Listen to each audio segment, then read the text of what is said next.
महामना मालवीय जी की वो चंद उपदेश थे जो हमेशा वो अपने विश्वविद्यालय के बच्चों को दिया करते कि दूध पियो, कसरत करो और जपो हरि नाम, मन लगाई विद्या पढ़ो, पूरेंगे सब काम।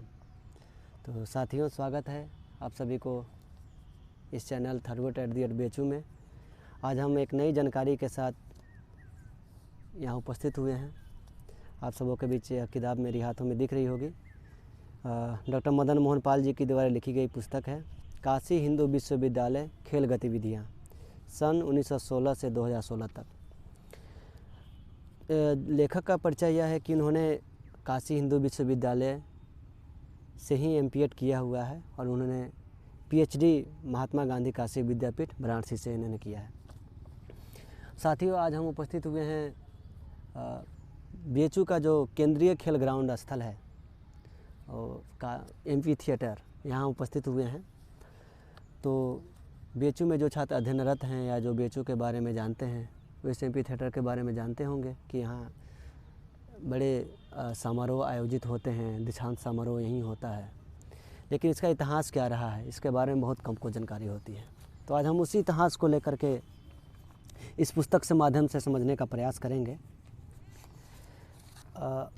मालवीय जी एक ऐसे स्वप्न दृष्टा, एक ऐसे विजनरी पर्सन थे जिन्होंने शिक्षा के साथ साथ स्वास्थ्य के भी बात की थी उन्होंने कि बच्चों को सर्वांगीण विकास के लिए खेल उतना ही ज़रूरत है जितना कि हमें शिक्षा ज़रूरत है, ज्ञान ज़रूरत है। तो इसलिए उन्होंने जितने भी हमारे छात्रावास हैं काशी हिंदू विश्वविद्यालय में, सभी के सामने एक एक प्लेग्राउंड का उन्होंने प्रस्ताव रखा कि एक एक प्लेग्राउंड वहाँ होनी चाहिए और साथ ही हॉस्टल से नज़दीक भी होनी चाहिए, क्योंकि इसके पीछे रीज़न यह थी कि प्लेग्राउंड दूर होने की वजह से लोग वहाँ जाने से आलस महसूस करते हैं।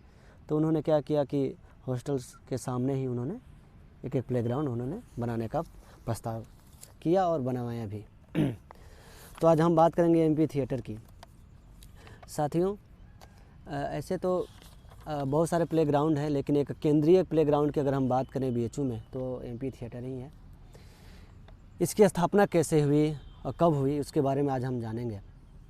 सबसे पहले हम जानते हैं कि सन 1921 में काशी हिंदू विश्वविद्यालय में पहली शैक्षिक इकाई परिसर में आई हुई थी। स्थापना तो 1916 में हो जाती है, लेकिन 1921 में ही पहली शैक्षिक इकाई यहाँ आती है।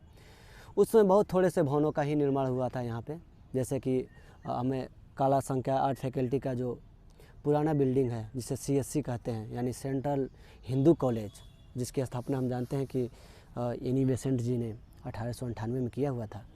और बाद में जब 1916 में BHU की स्थापना होती है तो उसको सम्मिलित कर लिया जाता है BHU में। तो सबसे पहले जो MP थिएटर का जो बात रखी गई थी बनाने का, तो 23 सितंबर 1921 में विश्वविद्यालय कार्यकारिणी परिषद की एक बैठक होती है जिसकी अध्यक्षता पंडित मदन मोहन मालवीय जी करते हैं। और इस मीटिंग में, इस सम्मेलन में, बैठक में यह प्रस्ताव पारित किया जाता है कि आर्ट और साइंस फैकल्टी के सामने 5000 दर्शकों की क्षमता वाला एक MP थिएटर का निर्माण किया जाएगा। शब्द आपको सभी एक अजीब शब्द लग रहा होगा कि MP थिएटर क्या है एक्चुअली। तो इसका इतिहास इस पुस्तक में मदन मोहन पाल जी ने रखा है कि MP थिएटर एक्चुअली एक रोमन शब्द है। होता क्या है कि प्राचीन काल में जैसा कि रोम का इतिहास रहा है, वहाँ खेल की उसी तरह की भावना थी। खेल भी बढ़ चढ़ के लोग पार्टिसिपेट करते थे। तो उस समय मनोरंजन के 3 महत्वपूर्ण केंद्र थे वहाँ रोम में। पहला था सर्कस, दूसरा था MP थिएटर और तीसरा था थर्मी। एक्चुअली जो MP थिएटर शब्द है कि ग्रीक यूनानी शब्द है। होता यह था कि इसमें कि एक ऐसा स्थल होता था जहाँ सारे लोग इकट्ठा होकर चारों तरफ से उसे देखा करते थे और उसके बीच में खेल प्रतियोगिता चल रही होती है।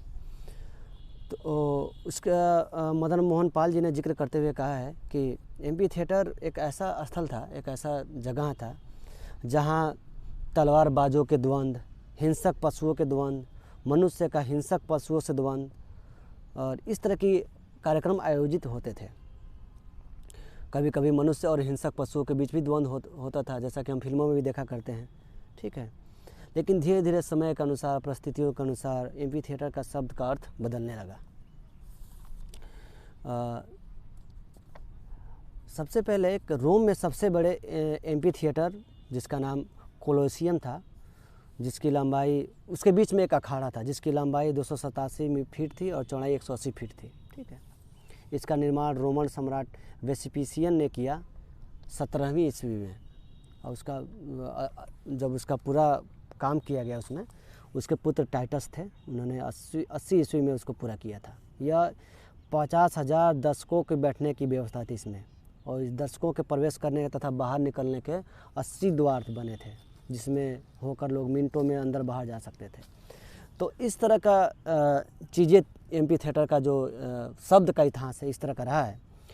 एक अंग्रेजी फिल्म का जिक्र उन्होंने किया है कि एंड्रोक्लीज एंड हिज लायंस एक फिल्म है, आप इस फिल्म को देखेंगे तो उसमें उन्होंने जिक्र करते हुए कहा है कि एंड्रोक्लीज एक गुलाम था और उसमें यह परंपरा थी कि गुलामों को भाग जाने पर, अपने जगह से, अपने देश से भाग जाने पर सजाए मौत होती थी। तो वो किसी तरह वह भागता है वहाँ से और जंगल में जाके छुप जाता है, और जंगल में उसकी एक मुकाबला शेर से होती है, और लेकिन वह शेर घायल होता है, तो उसके पैरों पे कांटे चुभे हुए थे।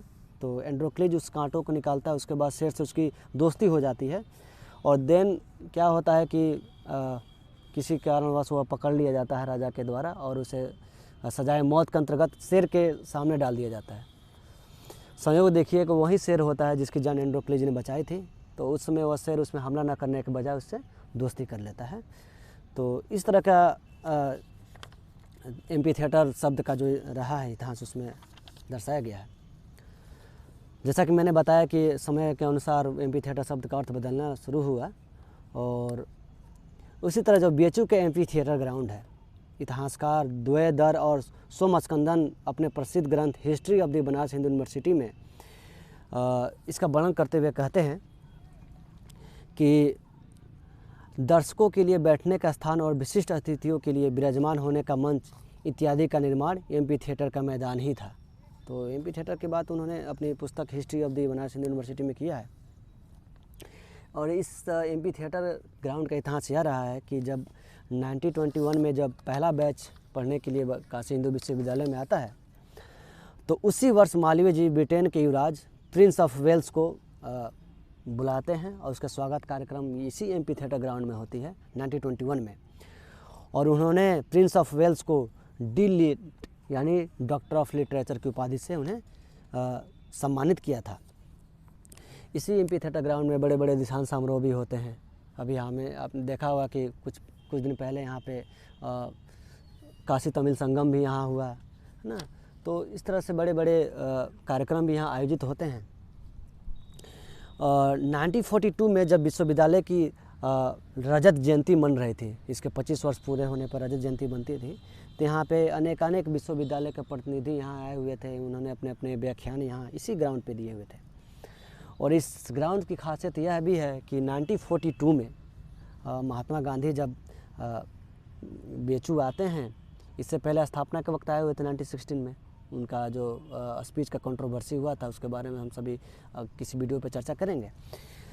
तो जब 1942 में यहाँ गांधी दोबारा आते हैं तो यहाँ इसी ग्राउंड से होकर के सारे बच्चों को संबोधित करते हैं। तो यह इतिहास रहा है हमारे इस एम्फी थिएटर ग्राउंड का। और आसपास के लोग हम सभी जानते हैं कि बीएचयू का जो बना है तो एक 35-36 गाँव को मिला करके ही बीएचयू का जो स्थापना हुआ, तो वो स्थल वहीं है। तो आसपास के गांव के लोग इसे लखी चौतरा के नाम से भी जानते हैं। लखी चौतरा का मतलब होता है कि ऐसा चबूतरा जहां लाख श्रोता एक साथ बैठ करके प्रदर्शन, भाषण, केंद्रीय महत्व के उत्सव जैसे कि दीक्षांत समारोह आदि को देख सुन सकें। तो इस तरह की बातें यहाँ रही। लेकिन 1959 में एम्फी थिएटर मैदान को न सिर्फ यह भाषण प्रदर्शन का ही स्थल माना गया, बल्कि इसे अब खेल के रूप में भी इसे बना दिएगा। आप सभी आसपास देख रहे होंगे कि इसके पीछे हॉकी ग्राउंड भी है, फिर इधर बास्केट ग्राउंड है। देन यहाँ आप इस साइड देख रहे होंगे कि 15 अगस्त और 26 जनवरी को परेड होता है यहाँ, उसके पीछे क्रिकेट मैदान है यहाँ पे, तो रनिंग कोर्ट भी है।